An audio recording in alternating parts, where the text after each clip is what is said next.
According to statistics, 89% of expats are still at their desks past 65. And this isn't necessarily just because they want to be there, but because they've potentially never asked themselves the right questions. And despite earning large salaries and living in low-tax paradises like here in the UAE, I see this issue time and time again with many of the expat families we work with. So, if you're a high-earning expat, but you're still wondering if now is the right time to retire, let's put these questions to the test.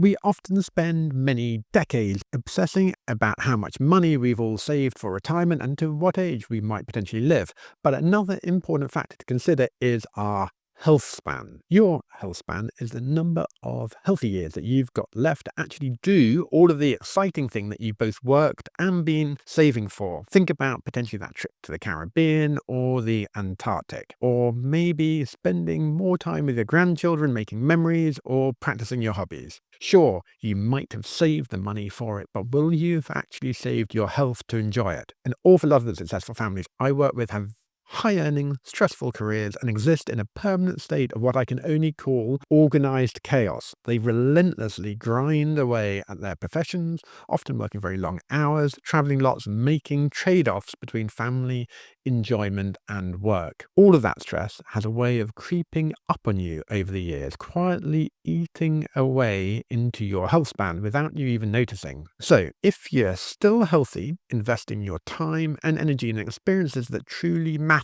whilst you can still enjoy them is very important, because accumulating a huge retirement account and building a legacy is great, but it's pretty useless if you're not healthy enough to enjoy that retirement or help the people who matter most to you when you actually get there.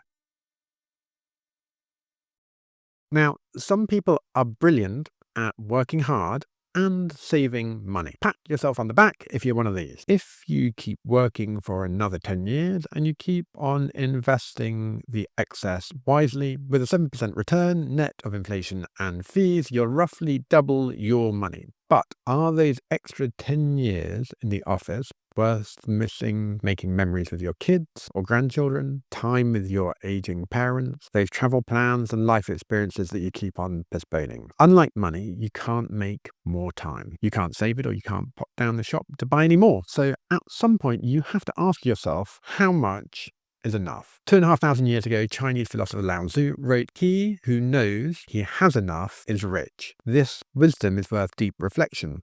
Because what's the point of having twice the money if it means trading away your precious years? I've never met a single client who retired early and said, "I wish I'd actually worked a little bit longer."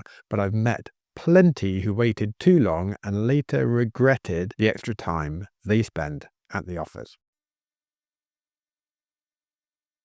In 1938, Harvard ran a study where they followed 268 men over 80 years. And after all those many years of research, do you know what they discovered? The people who ended up being the happiest and the healthiest weren't the ones with the biggest bank accounts. They were the ones who had built solid relationships over the course of their entire lives. So let's do some quick maths. Count how many summers you've got left with the people you love.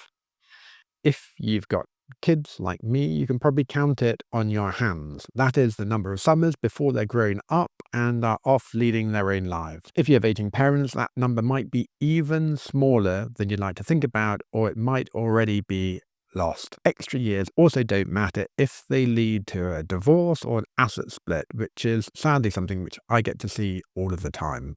So, if you answered yes to this question, start planning your work around your family's lifetime, not just your financial one. Conditioned by what society tell you is success, you potentially spent years building a stellar career or business and being the family steward, providing security for your family, educating and helping the kids, building a retirement fund, and paying off your mortgages. We call this phase of life the grind, or the first mountain, as it involves a very tricky climb to get to the first summit. But at some point, those big financial obligations might be over. And as you reach the summit, you peer over and see that there are many other mountains in life that you might like to climb. David Brooks wrote a book called The Second Mountain, where he explores what a life of purpose and meaning may mean to you. For some, that might mean a commitment to a family, to a community, a vocation, a philosophy, or a faith. It could also mean spending more time with the grandkids, traveling the world, or taking up a new challenge. The activity itself isn't important. The idea is that you have the wisdom and experiences gained through your grind up the first mountain to spend your second act in life doing things that really matter most to you. So, if you've been putting off that trip or delaying that course you've always wanted to take, stop waiting. Make those specific plans right now. Then, when you finally step away from full-time work, you can confidently hit the ground running whilst having a sense of financial security and peace of mind to know that your finances truly support it. Now, this can sometimes be a tough question to answer, so let me help you by asking you a different question. Would you rather A, have £5 million, say, and retire today, or B, have £6 million and have to work an extra 3 years? This can be a tough one to think about, because lots of the expats I work with do have a magic number, regardless of their level of wealth that they obsess over. But here's my view on this. Maybe you're 90% of the way to that magic number. And sure, you could work another 3 years and hit that target perfectly. But let me ask you something. Is that extra 10% of financial security worth trading away your health and your time with your family? Humans are incredibly adaptable. So maybe instead of working those extra years, you could do something like tweaking your retirement lifestyle a little bit, adjusting your spending slightly, looking at different ways to make your money work harder for you. The important thing is making sure that you're going to be okay no matter what. Now, everyone's situation is different, but I've seen too many people chase a perfect number whilst they miss out on a perfect retirement. Now, if you aren't sure about whether you do actually have enough saved for retirement, click on the link in the description to book a free call with me, and I'll help you work that out with a detailed cash flow or life strategy. All of us have different money personalities or scripts that we predominantly learn from our parents or cultures as kids. This means all of us see and think about money, things slightly differently, and we all have different drivers.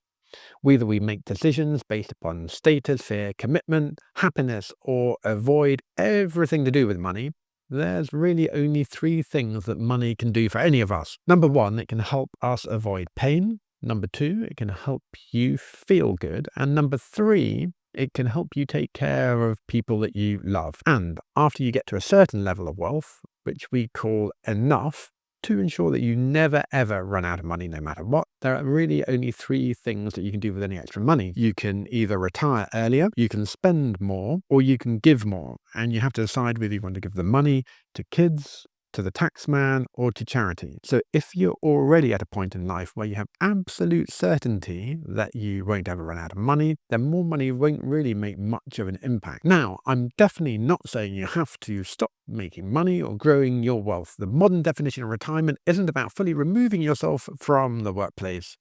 Anyway, many of the successful families I work with love to keep on building their wealth, helping the rising generation and getting involved in passion projects that do bring in income. So perhaps just think about values more and purpose, i.e. what you actually want to do with your money, and ensure a proper, proven cash flow supports this. The key is making sure you're working because you want to, not because you feel or just think that you have to. And that brings us to our final and possibly the most important question of all. Will you actually retire? Let me ask you something. If you were building your perfect retirement, would you A, never ever work another day in your life after retirement, or B, keep doing something you love just on your own terms? Many people immediately jump to A. After all, there's a cultural obsession with saving enough money so we never have to earn another penny after the age of 50,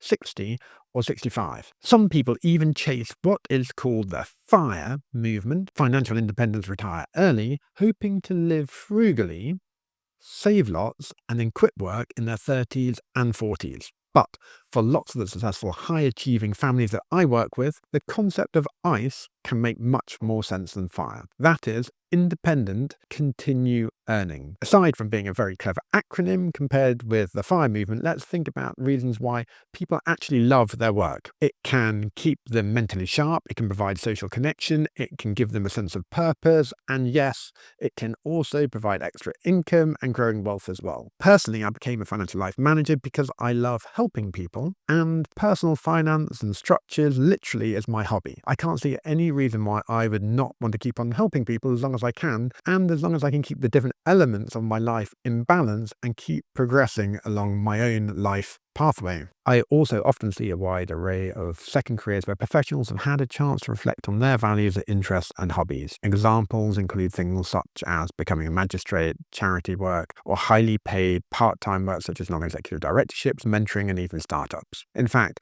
we're finding that people who keep working and doing the work they enjoy into their 70s often lead longer, healthier lives. It's just not about the money for these individuals. It's about the physical, social, and intellectual stimulation that comes with staying engaged in life. So instead of focusing only on saving enough to never work again, what if we focused on finding work you'd love to do even if you didn't actually need the money? If you approach retirement with that mindset, you might feel like you never have to work another day in your life again. The existential question about finding purpose in retirement suddenly vanishes.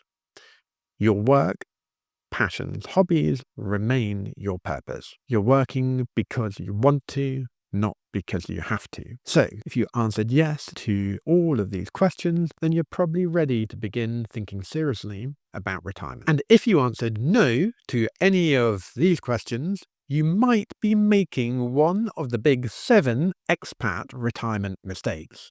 So check out this next video where I explain what exactly these mistakes are and how exactly to avoid them.